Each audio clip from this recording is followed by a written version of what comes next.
In today's show, I'm going to learn Power BI. So what we're going to do is we're going to go live, and Allison Boswell from my team, you've seen her some of the other videos, is going to teach me how to build my first Power BI visualization report, dashboard, I don't know, something like that. Should be fun. But first, here's our intro.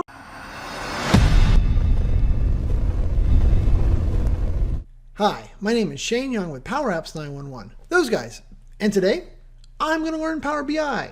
Why? Because I've put it off for a really long time, and we have a great instructor on our team named Allison who teaches lots of Power BI classes. And she's like, hey, I could teach you. And I was like, you could. She's like, maybe people want to watch you struggle to learn it. I was like, they probably do. So that's what we did. We decided this morning to go live on YouTube and to stream that, me learning it. And so I pulled the stream recording down, and I've done a little edits, and now we're going to make this into a video release for everyone. And if you're wondering why I decided to edit the live, that is because I had some technical difficulties, not going to lie, right? It kind of had some little issues here and there, so I cut out most of the issues. And there are little issues with my voice, but not Allison's, and Allison does about 95% of the talking, so hundreds of people watched it live, and lots of them stayed on the whole time. So I think it's watchable, even though it's not perfect. I do apologize.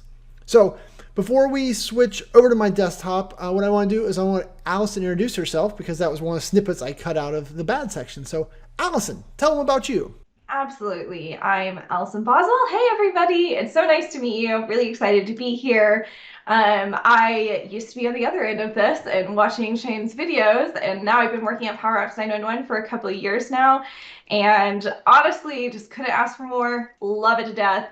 I've been in data a lot longer. I have my master's in economics and advanced statistics, econometrics, all of that good stuff. And did a lot of data and visualization, analytics stuff before I came here in Power BI, and have gotten a lot more to do with it now that we have lots of clients who need help. And one of my favorite things is paring down data and all these advanced concepts to something simple and easy for people to understand. If you can't explain it to a kid and them understand it, I don't think you're doing your job very well.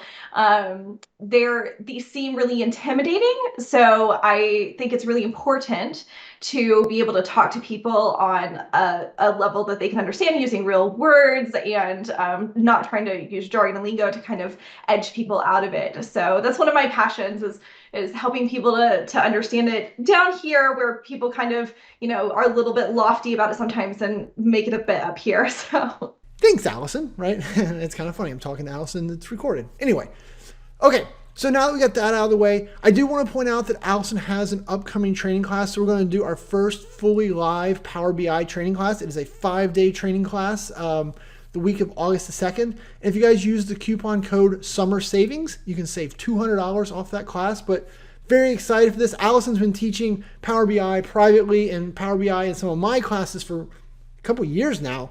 And so we finally decided just to package up a whole Power BI class. We're also, once she teaches the live one, we're going to build an on-demand version, but the on-demand version is probably a few months out. So just go sign up for the live. It'll be a lot of fun to hang out with Allison and all that. Okay, so that's that. So now let's switch over to my desktop and take a look at something else I cut out of the video.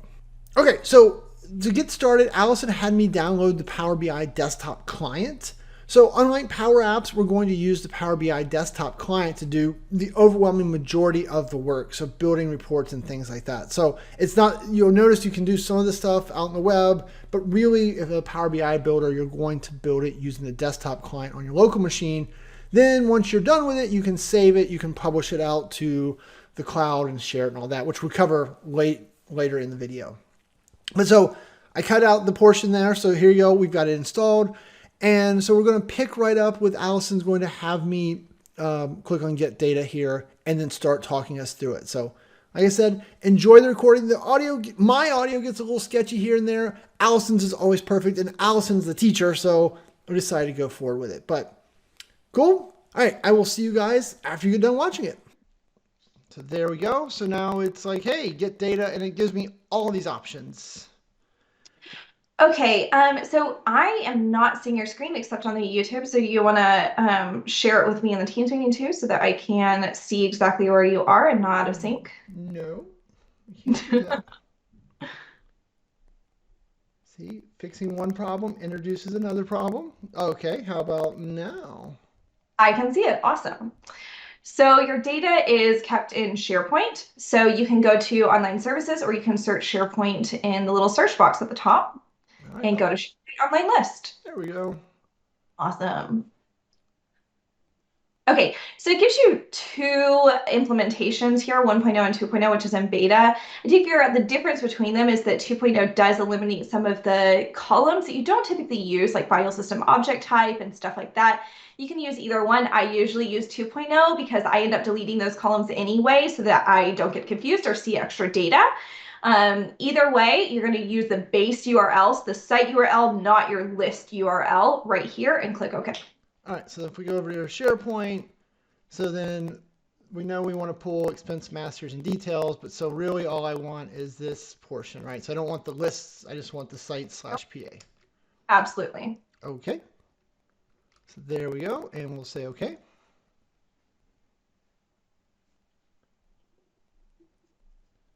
All right, now, look, I see all my lists. I recognize those. Yeah, there they are. And you can search through, which is what I usually do, but you can also just click on your list. If you notice that it's going to load a little bit of a preview, you can load the preview without actually selecting the list. You use the check mark to actually select the list to load in. So once you've clicked what you want, go ahead and load the data. Load. All right, it's going to take a few seconds. Pending changes in your query you haven't applied. Like there's all types of pop-ups. Yes. Yeah, Power BI likes to work from like lots of different pop-ups and windows and things like that as you go. All right, so you can see that your data is loaded in because you have your table names on the side here. If you expand those, you'll be able to see all of the fields inside of each of your tables. You can search using the search bar at the top. And I'm just going to show you a little bit around Power BI before we actually get into your data and some of the first steps. So the fields pane is really important. The pane right next to it is visualizations. We're going to get into these a little bit more when we actually start building visuals. Right now, we're going to go all the way over to the left. You are in the report canvas right now, but we can see our data if you click on the second box, which looks like a little table. Or play tic-tac-toe. Yeah. All right, this is just a preview of your data. You can execute some DAX formulas here as well as in the report view and things like that. I more use it as a preview so I don't have to go into Power Query every time I want to see kind of the makeup of my data and everything else. Now, if you go to the third tab, you can see your relationships, which is very important. Right, Yep. and before we leave this one though, so like one of the challenges we always have with, right, I see a bunch of SharePoint data. I know this list is big. Do we have any of like delegation type of things? Like if I had 10 million items in the SharePoint list, would they all be here? Do I have to do something special? It gets a little wonky with SharePoint. I've seen it take a long time with SharePoint to bring in a whole lot of items. I would say you're better working from an actual database like SQL. Even Excel typically gets it in a little bit sooner. But as far as delegation and things like that, you don't have to worry about that. It does send formulas back to the data source, similar to what like delegation does.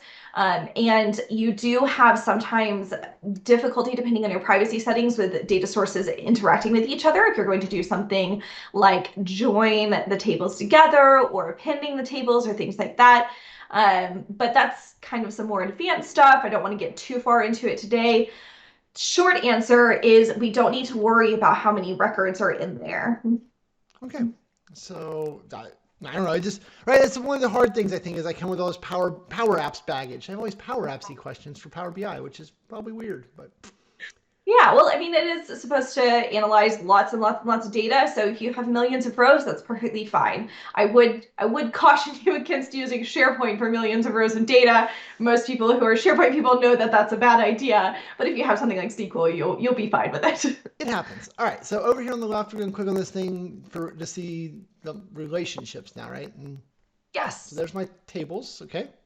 Yeah, and you've talked a little bit about relational databases in just having a parent and a child. So to recap on what this data model is, you have an expense master, which gives you the overall details of an expense item, right? Like an invoice. And then you have expense details, which is going to give you kind of like the line items inside of those. Well, these two need to communicate together. In Power Apps, you have to always, whenever you're referencing an expense details and expense master, you're going to have to reference both of them in the same formula and things like that. In Power BI, you just tell it this is the relationship, and then it does all of that hard work for you, which is really nice, especially when you have tons and tons of tables and really complex data architecture, which sometimes happens. So what column in your expense details connects to which column in your expense master, Shane? So in expense master, which is the parent, we have the ID column. I just used the regular old ID. And then Great. over here, I called it, because I was super lazy, master ID. Awesome. If you click on one of those columns and drag it over to the column in the other table, it's going to define a relationship for you. Oh, Perfect, easy. So you can see this little one and this little asterisk here. So what that's telling us is there's one row of data on the expense master side for many different rows of data on the expense details side. So the relationships that can be defined are one-to-one, many-to-many, many-to-one, one-to-many. So you can define a lot of different types of relationships. In here, it does always caution you against forming many-to-many relationships. Typically, you want a one-to-many and a one-to-many, so putting another table in between them. But that's information for another time. For now, double click on this little line right here, and we're going to see some more details about this relationship. yep. And maybe Okay, what would help us for 1 second is let's jump over to the Power App for just a moment and just remind absolutely. everyone. All right, I mean, I live and die by this app, but I realize everyone doesn't. And so if the data the way this data is getting into SharePoint is via this app. And so if if I go here to new expense, so this is where I'm entering the master data. This is where we're entering the child data, right? And the idea here, so if we just do, let's call this Allison demo, like this type of expense, it's definitely training. And so if we go over here, Allison and I needed some pizza, and it was $12.50. We save, we get a new line item here, and we need Coffee. Give me more coffee. Allison needs coffee. Sorry, this is awful early for Allison. It's $4.99, right? She's drinking that expensive Starbucks stuff, and then I like tea, and it's much cheaper. It's only $1.99. So boom. And if you're wondering how this app got so pretty, Allison made this app pretty also. We can attach files. We're not going to do any of that. But now if we save this, this is now saving the data on the left into the master SharePoint list. The data that was on the right to the expense details. And if we go to view and edit over here, we see there's Allison's demo. And if we click in, we see her data, right? So this is what it looked like on the Power App side. And so now to the greater question, we're trying to build reporting around this. And so that's why we need the relationships and all the fun things that Allison's teaching us over yonder. All right, Awesome. you may continue. Great. This is showing us a lot of things that we already know. You can see expense details at the top. Master ID is highlighted in gray. Expense master at the bottom. ID is highlighted in gray. So this is just telling us which columns are forming the relationship. The cardinality is many-to-one, which we've already talked about. Now, the only thing that we haven't chatted about is the cross-filter direction. So just boiling it all down, you can see that there's an arrow on the line that is telling you where there's a relationship between the tables. What that means is that if we pare down expense master, where the arrow starts, then it's going to pare down all of the information in expense details.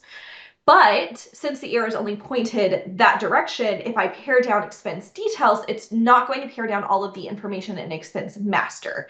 So typically, if I only have two tables, or if you have reference tables or things like that, then you can make sure you always build from your reference tables and keep this in a single cross-filter direction. But if I just have two tables, it's a little bit easier for me to go ahead and turn this cross-filter direction to both. That way, if I reference something in expense details instead, it'll go the other way too. So is that what you mean to do, is change this to both? Absolutely. Cool. I would have never guessed. All right. All right, then press OK. All right, we're going to actually refresh. Yep, you can see the arrow has changed to both directions now. So we know that it's working. If you could refresh the data, we'll bring in the expense that you just built out. So we'll see it later on when we do the visualizations. Oh, smart. Isn't that nice? All right, so just we're always going to refresh data when we're in the desktop. You can put automatic refreshes and other things, even define a gateway to things that are exist on your computer later on when you're in the service. We're not going to get into all of that today. For now, just know that if you're manipulating the data outside of Power BI, got to click refresh to bring in the most recent data. Gotcha. Okay, go back into our report canvas. So that's going to be the very first button at the top on your left-hand little pane. Gotcha. Yeah, and these are, I mean, I guess once you get used to it, but these are kind of hard to discover for me the newbie. Yeah, they're very small. Yeah, I think that if you think about it in terms of Power Apps, though, that's where your tree view is. So you're like looking at different things. Makes sense. And this is like the visualization skills, kind of like your properties pane. This is where you manipulate things that are on the canvas. So if you think about it that way. Okay. All right. Um, Now what? Now, the first thing we always need to do, we've just done a little, purview of all of the data, and that's great. But when we bring in data, one of the first things that we want to do is clean it up because this is going to really affect the time it takes to build out your report. For me, when I'm working with client data, it also helps me familiarize myself with what's there, with the column types, with what's in all of the columns, if some of the columns contain null values, like those kinds of things. Null just means blank. So to do all of that, we're going to go into transform data. It's about the middle button on your top ribbon. Yep. So just hit this. Yep. It's going to open up a new window for us, which is great. All right, and this is your Power Query Editor, which does a lot of really cool things. We're not going to get into transforming data today, but we are going to show some like basic cleaning here. One of the biggest things that I tell people is when you are building in SharePoint, when you're building in SQL, when you're building basically anywhere else, you do a couple of column name conventions, right? You like what? What would, for example, when you're naming a column in SharePoint, what are some of the do's and do nots? No spaces in your names. No spaces in your names. That's the biggest one. Yes. And when you're building out visualizations, Power BI is going to pull those column names to label your axes, label your title on your visualization, all of those different things. So if you go ahead and in the very beginning change all of your column names to include spaces or to just be more friendly to users, maybe if it's something that sounds a little bit more technical and you want it to sound a bit more easy for the average person to understand when they're looking at your data. Like maybe you've defined somewhere that says Boolean something, I don't know, and you're just getting rid of all of those, just cleaning it up so people can understand it a little bit better. So first thing we're gonna do is double click on that column name. Oh, just edit There right you go. there. Easy peasy. We'll call it line item. I don't know. Ah, There we go. And just, item cost, we can change that. We're really not going to use the master ID. There we go. Awesome. yeah. So we don't have to sit here and do all of these, just kind of wanted to show you some of the things that we would do to clean up. Another thing is getting rid of blank or duplicates and things like that. There are a lot of steps in cleaning up. We go into that more in our trainings online, and also we will be going into that more in the class. We'll spend basically a whole hour on data cleanup because consists of a lot. You really want to start working with clean data. The good thing is that you have pretty clean data here. It's just because you built out the data model and knew what you were doing and everything else. When you get good job, Shane. Kudos to you. That's so smart. When you're working with data in the real world, quote unquote, you sometimes run into a lot more errors and things like that. And that's totally fine. You have a lot of power here to be able to change those. They built this in expecting that, basically. There are a couple of other things that we're going to do. If you go all the way over, actually, let's jump into Expense Master first. So you can do that. There you go, navigating on the left hand. Great. You're learning so much already. I'm getting it.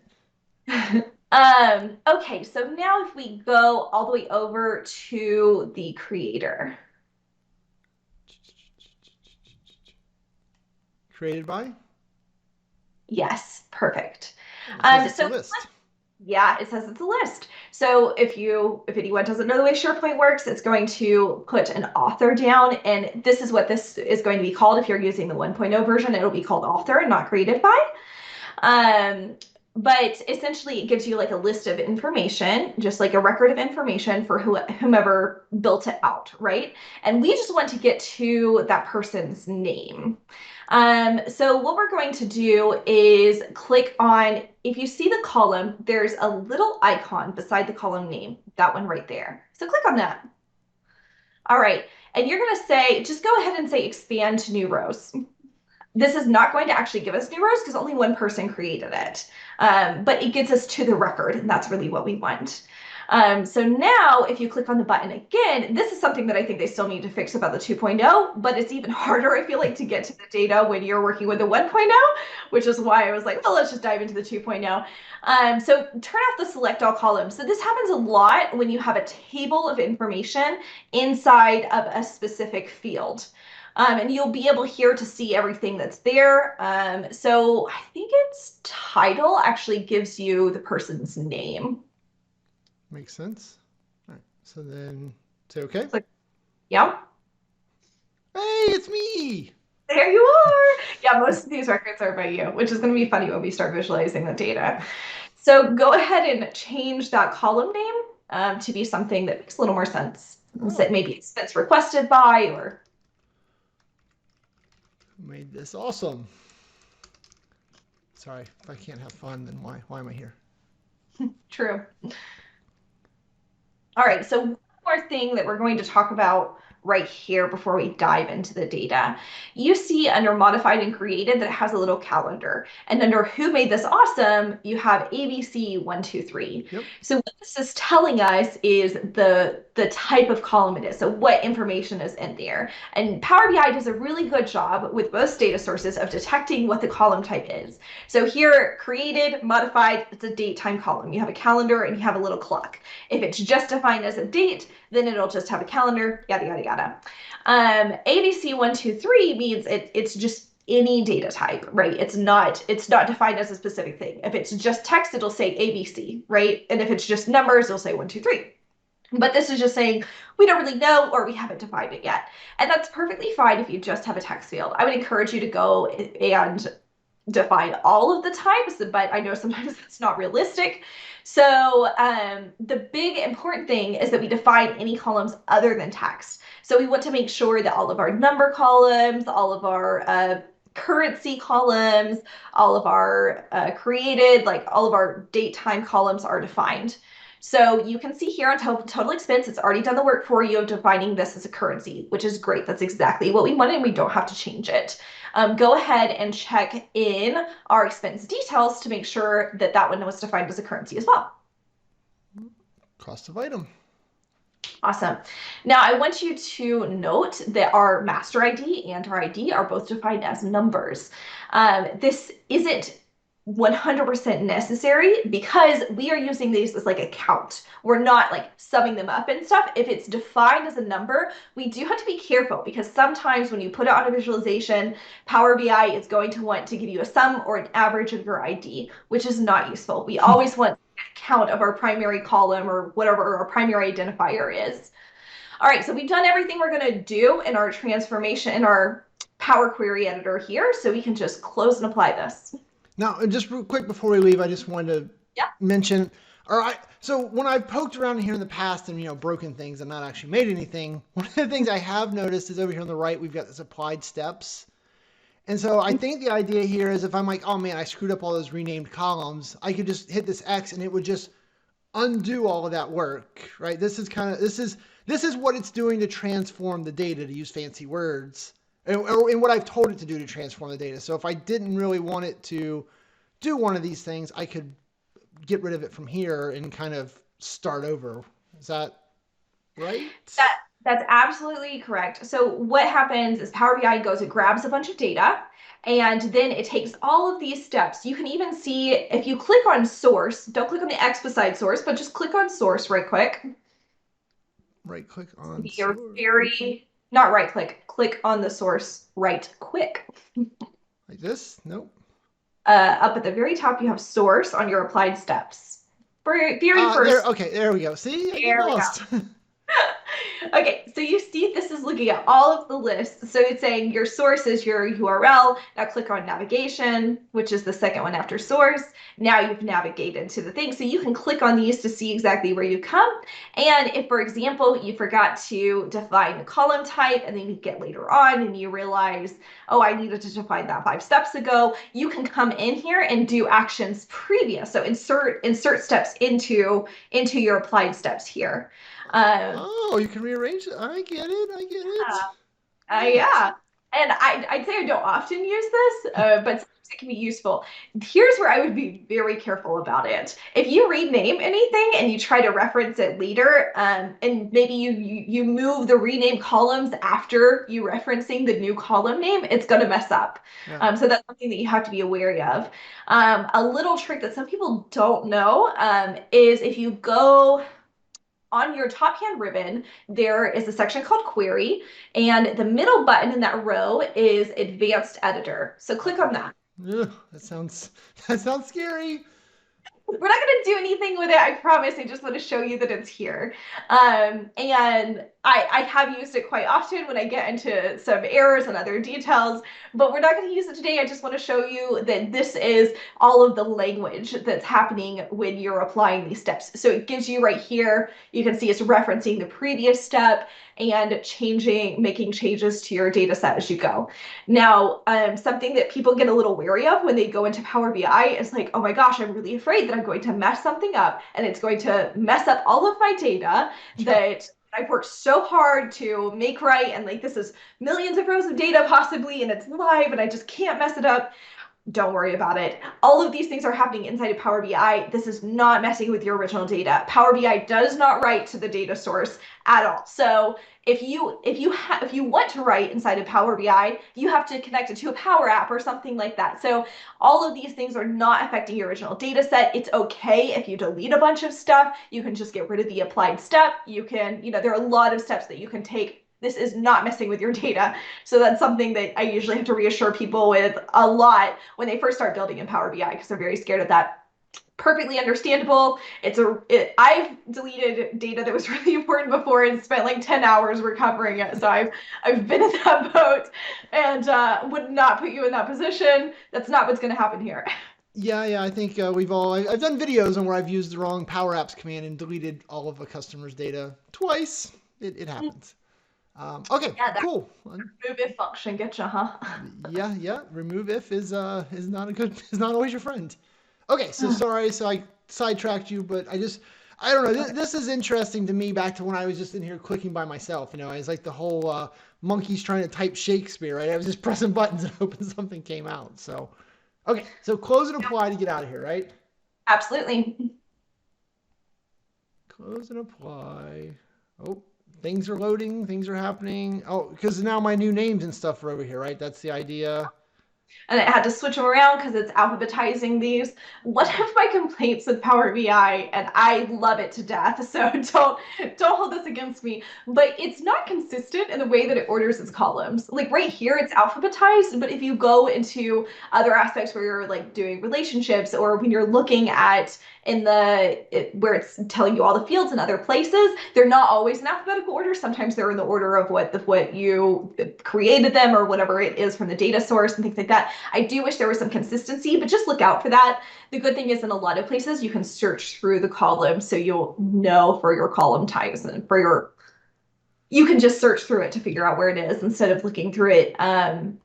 I have had situations where I had something like 30 tables and lots of different columns. And so it was just very confusing to have them switch locations on me every single time that I switched views or something, just to look out for that. Gotcha. Okay, so we're gonna do something that I don't usually do in reports, but I do. Everybody asks, like, and it helps you understand how the visuals work and stuff like that. We're gonna just create a table. I always tell people this is Power BI. You have so many beautiful visuals to choose from, and if you want a table, you could just stay in Excel. So instead of using Go away. I know it's mean. I'm like, listen, make things beautiful. Don't use tables. There are so many ways to display your data. I'm going to show you a table so that you then I'm going to show you a different way to display the same data that's way more pretty. So instead of using actually that table, we're going to bump right over to the one that's called matrix. It has the blue. It's like the table, but it has blue on it. Right. So click on that. Building visuals in Power BI, super, super easy. All you have to do is click on the visuals and then click on all the fields that you want to add, expand that out. So we'll be able to see if you, when you're going to the visual, expand it out so you can see it for the whole page. Oh, gotcha. Make bigger, right? Make it bigger. What on those like spy shows, right? Make big, right? Enhance, whatever. Sorry. Okay, go ahead. Okay, so what we're going to use is we're going to use the title column in the expense master. Right there. Yep, which is something that we would rename ideally. And just click it. It's going to put it in exactly the right position. That doesn't always happen, but you just happen to know this is the first one, so it's going to put it under rows. Great. So now we're going to get the expense item and expense details. Expense items, expense You're an detail. expense master. See. All right. Very good. So you want line item? Yes, we renamed it to line item. And you have to click on the little check mark. It's not going to do it for you if you just click on the thing. Okay, so do you see here how it's made it columns? We don't Oh, actually want that. We want it to be rows. So click line item in your visualizations pane and drag it up from columns to rows. so this okay. So okay, gotcha. Okay. There. Oh, look at you, such a fast learner. Whew. All We did not right, practice. Is it very clear to everyone? yeah, we did it. He's really learning this live.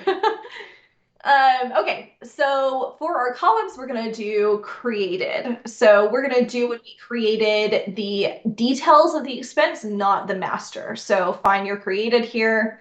It's in alphabetical order. Hit So the created by, or you want the created like created. Yep. And you can choose check marks, or you can actually click and drag the column over where you want it. And you have it in rows. We're going to drag it down hey, I've to done this columns. before. Look at you. All right, so one thing that I want to highlight is you see that I've added a date field. It is defined as a date field. So if you're not getting this year, quarter, month, day, it's because your field is not defined as a date field, which is very important going forward. So this is called a date hierarchy.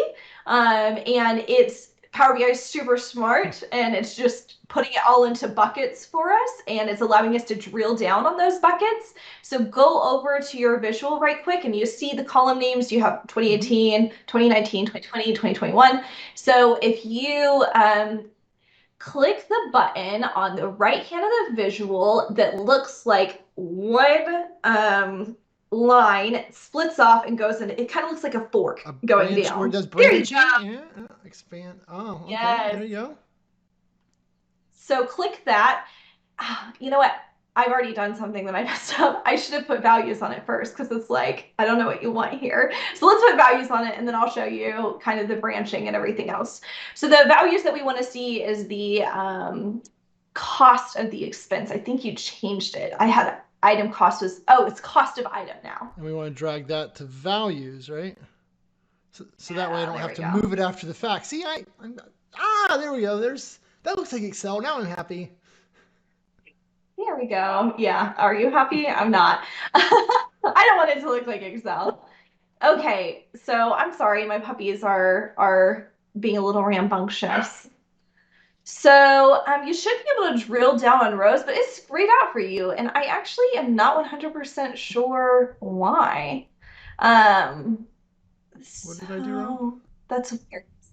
I just modeled this yesterday, and it's working fine for me. So you can't click the up arrow on your yeah, drill up.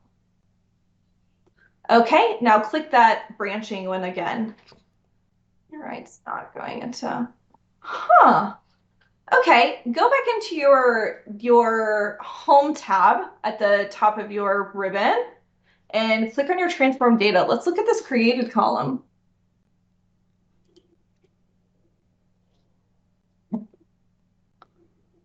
Oh, I gotta wait. I gotta be patient.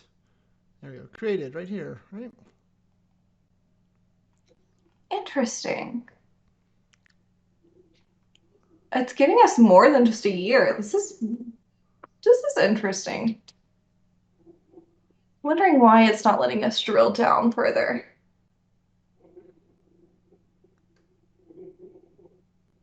Do you want to remove it and put it all back in again? Hmm. No, actually click on created and let's define it just as a date instead of a date time. I don't know why that would make a difference and it shouldn't, but just click on the column and go to, yep, you can do that. Or you can go in the top and go to transform. Just click on date. All right, now it's changed us. Click close and apply. Let's see if that fixed our issue here.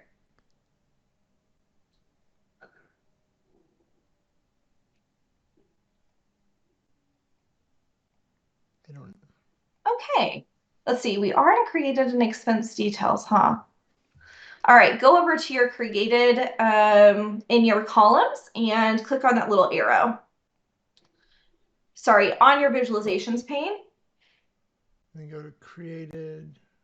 Wait, sorry, I'm lost. On That's okay. So you have your filters, your visualizations, and your fields. The Oh, visualizations okay, pane is the gotcha. Yep, middle. yep. Yeah, and there's a little arrow right down. I know there's lots of arrows. There's lots of times it says created. So click that. All right.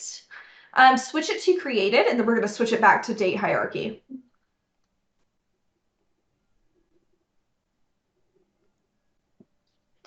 All right. Hmm. Okay, so data hierarchy usually allows you to drill down into further views, but I'm not going to spend a ton of time on this visual and troubleshooting what this visual is doing right now, because we don't really even want a table. So this matrix visual is something that's very useful when you have your categories, overarching categories, and then subcategories, right? So that's what we're seeing with expense master and our expense details here. So we can see that, you know what? Oh, Allison demo. I was like, let's search for the one that we just added. And Yep. it's right there, Allison demo. And we have coffee, pizza, and tea. And we can see when all of those were added. If we switch to created, you can see all of the rows at the top. You typically don't want every single day, which is why the date hierarchy can be so useful. You typically want it in quarters or months or things like that, but you do have the ability to drill down and drill up so that you can see by year or getting more and more granular with a date. But like I said, there are more fun and interesting ways to see this data. And the big thing that I usually tell people when we're building out reports and things is people don't remember numbers very well. We're very bad at just like absorbing data. What people remember is narratives, they remember stories. So if you hear people talk about like the best way to display data, they always talk about making a story with your data. And that's really something that we want to try to get good at. Using a table or a matrix is not the best way to tell a story. People are very visual. So we want something that kind of catches the eye. We want something that people can look at and easily understand trends without, reading individual numbers. So here, if I want to understand like what the greatest expense is, I'm gonna have to look and see which is the greatest number. Right here, it looks like something called AIAID is the greatest line item, but that would be a lot easier to see if I had it on something like a column chart or a line chart. It's something that I can see a little bit more easily and visually impactful, immediately be able to tell which is the greatest one. So we're going to open up a new page. Plus. And this is just like Excel. You have all your pages at the bottom. You can just open it up. You can double click it to rename. All of the good things that we know from working in Excel. And in lots of other programs inside of Microsoft. So let's see, what visual do we want to create today? Let's start with a stacked column chart because I'm going to show you a do and do not. So that's going to be your second visual right there. Yep. Just put that puppy on there. You can make it bigger if you'd like. All right, and we are going to put for our fields, we are going to use our item cost or cost of item. Thank you. You're welcome. Oh. Yay! Yes, and it has correctly put that into values because it has since this is a number. That's why it has the little sum sign right there. And we are going to use our type of expense. Now, Shane, you have type in your expense details and it is a blank value, but you have type of expense in your master, which is not a blank value. So we're going to use that. This is an example of some data we would clean up. Typically, we would delete the column type since it doesn't even contain any values. Back when we were cleaning all of our data so that we don't get confused when we're coming into this, when I built out our little practice report for this, I kept clicking on type. Every single time I'd be like, oh, type. I'm like, why isn't this working? Because I need type of expense in the master. Okay, so you can already see that it's a pretty interesting report, but a pretty interesting visual, I mean. But what we're going to do in addition to this is we're going to put our the person who requested it. So that's going to be our who is awesome Yep. or Who made something? this awesome? Who made this awesome? All right, and switch out our who made this awesome with our type of expense. So we're going to switch our axis and our legend here. Look at that. I can do that type of stuff. You are so good at moving the columns. I love it. Okay. So Shane, you spend a lot of money. That's what I'm seeing. I do. I do. All Shane. And then some other people kind of got in here a little bit. So obviously we can see Shane's the big requester, but we kind of want to see who else is doing well. So what we're going to do is we're going to slice up this data a little bit.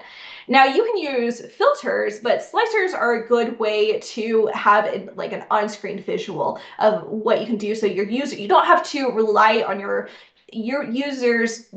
Okay. You don't have to rely on your users to understand how to use the filter page because it can be just a little more confusing. You have, filters on this visual, on this page, and on all pages, and users can use that in the service and on the desktop or wherever they're viewing the report. They can look at this, but Slicer gives you an on-screen view to slice up your data into little things here. So move this visual over just a little bit. Yeah, click on the Okay. blank space. So if you have the visual selected and then you click slicer, it's going to try to change your visual into a slicer. So make sure you don't have any visual selected, any visualization selected when you're going to create a new one. Okay, so the slicer it looks like a box with a tiny little funnel. Is it over here somewhere? It is in your visualization pane. Okay. So you're going to, there we go. You got it. Okay.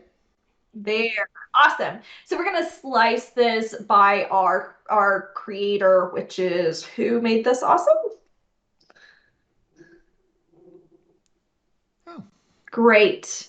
And so I don't find it as useful to see these all broken out, and it takes up a lot of space. So we're gonna make some changes to the slicer. The first thing we're gonna do is click the ellipses at the top there.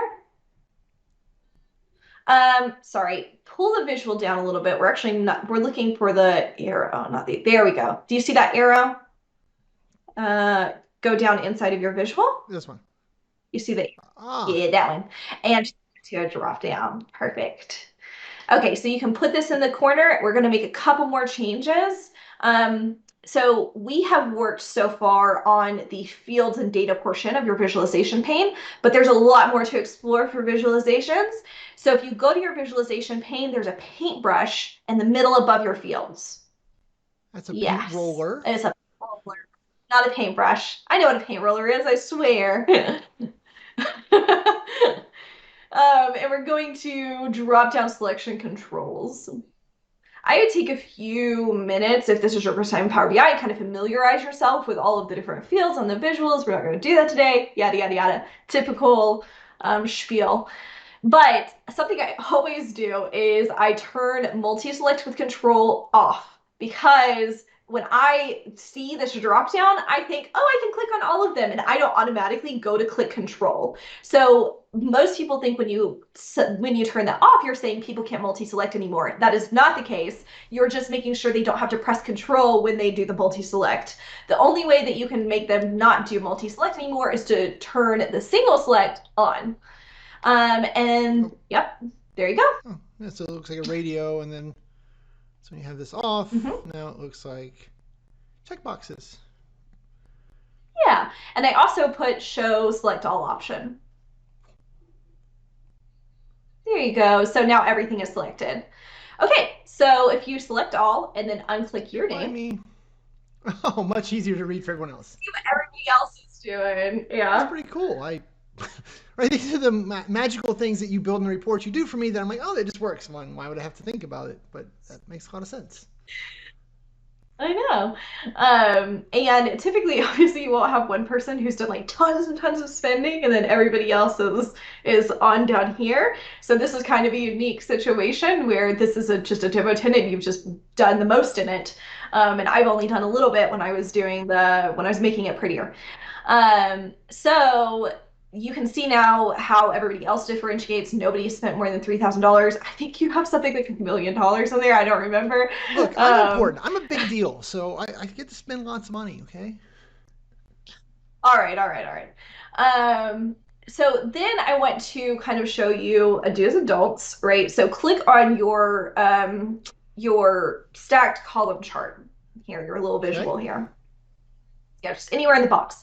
Now go over to, actually, before you do this, why don't you put your selection back on? Like put yourself back into the mix here. Everybody needs more Shane.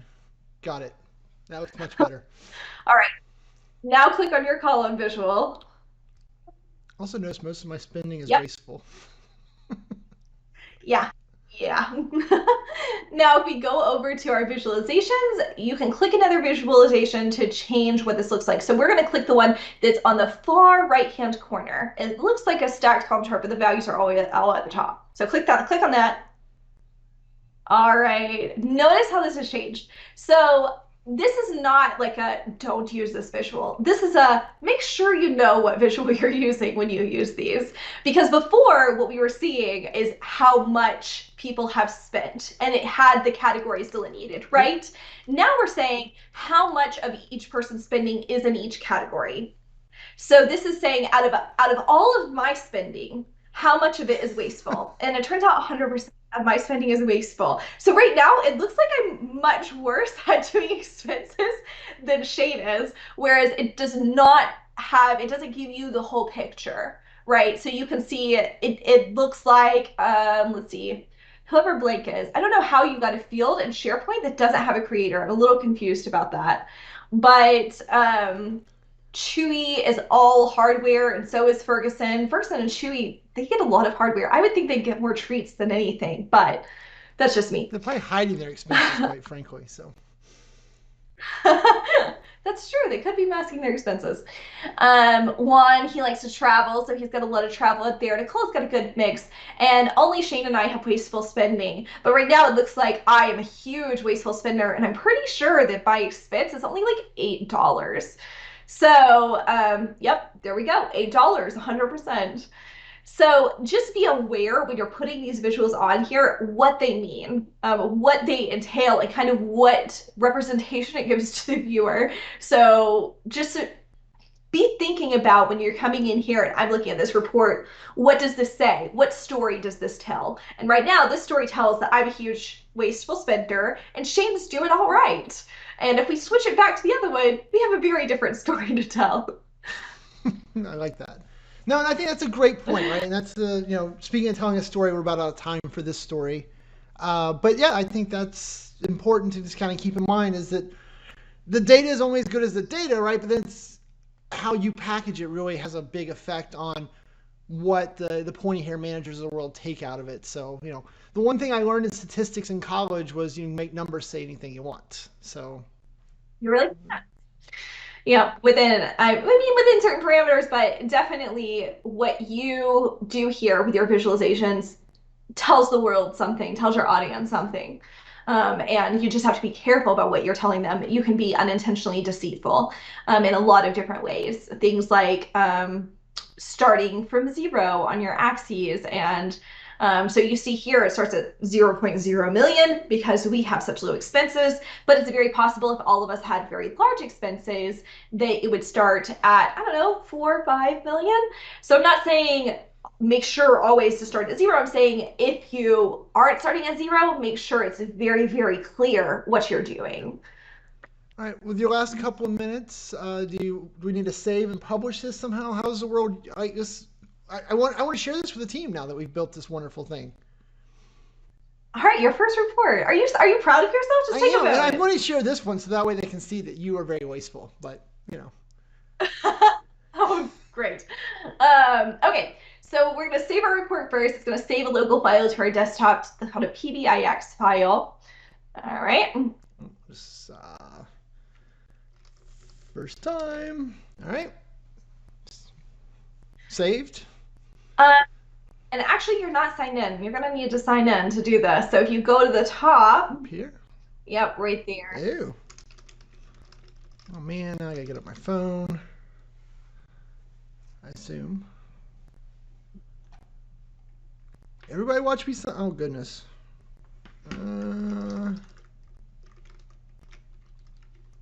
That password. And then now I got an MFA. Great authentication No, here. all these security things they make us do. It's very rude. Okay, I'm signed in. Yay me. Awesome. Okay, so then we're going to publish it. So you just pick the big publish button on the ribbon. And then you have a ton of workspaces to choose from. If you've never built Power BI, you might just have something called My Workspace. Everybody has a My Workspace, and that's stuff for your own workspace. It's pretty obvious there, but you have a bunch of them, and you could just publish it wherever. If you're sharing it out, I would not publish it in My Workspace. You can technically share it out there. It's just kind of best practices to leave that for your own stuff. Gotcha. We'll publish to our FTE workspace. I don't even know what that is, but All select right. it. That was when it was spinning up a workspace for every team that you added in Teams. I don't think that they do that anymore. I'll have to double check on that Gotcha. though. All right. All right. Okay, so you can click the open firsttime.pbx inside of Power BI. It's going to open up the Power BI service for you. Oh, and of course it chose the browser in the other monitor, because why wouldn't it? Hey, look, there's Allison and her wasteful spending. Rude. So we have here everything. We have Shane's not even on here. You can't even see his wasteful spending. I know how to filter the data. I know how to use this tool now. I'm more dangerous. There you go. Look at you. Such a pro. So you can see the pages that are off on the side. You can actually do kind of some advanced navigation stuff in here. You have bookmarks, so you can have press buttons inside of your report to navigate from pages and things like that. But this is just a simple report view inside of Power BI. We can share it out by clicking the share button at the top. It's in the middle of right above your wasteful spending, actually. You're welcome. Oh, I can just share it via All the link or Outlook or Teams. I can just send it to you so that way you can look at your spending, get it under control. Yeah, really need to get that $8 under control. So you have definitely different options, and you have even more options when you're sharing like in the side of the workspace or sharing a workspace itself. Workspaces are like little buckets. I usually formulate workspaces according to the audience. So you have FTE, which for us means full-time employees. So only something that you want full-time employees to see, things like that. Just keep that in mind when you're building out. There are a lot of other pieces to Power BI, including dashboards, which we didn't get into today. You can publish in applications. You can push individual visuals and reports out to SharePoint or to Power Apps or really anywhere. So you have a lot of different options here. But I will be sure to go through all of the options that we have in my class. Awesome. So kind of long, I get that, but it taught us everything I needed to know to build my first Power BI. Like after the show, Allison was asking, like, did you really not know all this stuff? And I really just kind of I'd faked it until I made it for a long time. But yeah, Allison like really clarified a lot for me. Remember, we've got that training class. You want to spend more time with Allison and let her go deeper in all of the different rabbit holes that you want. We're going to do that. You just go to training.powerapps911.com. And there's two different ways. There is a free class out there, and the free class does have about 30 to 40 minutes of Allison teaching Power BI, so that's great. But then there is the live paid class coming up August 2nd. Remember, use the coupon code Summer Savings to do that. All right. And then overall, other than the bad quality, what do you think of me doing more of these, bringing someone else in and things like that? Leave me comments below. I'd love to hear kind of your thoughts on all this. Cool. And with that, I'm going to say thanks and have a great day. Before you go, be sure to click on the subscribe button over here so that way you'll be notified when new videos come out. If you need any help or you want to work together, whether your problem is big or small, check us out at Power Apps 911. We do it all. I rhymed. Or if you're looking for more formal training offerings, we have those linked up here somewhere. So check them out. Thanks and have a great day.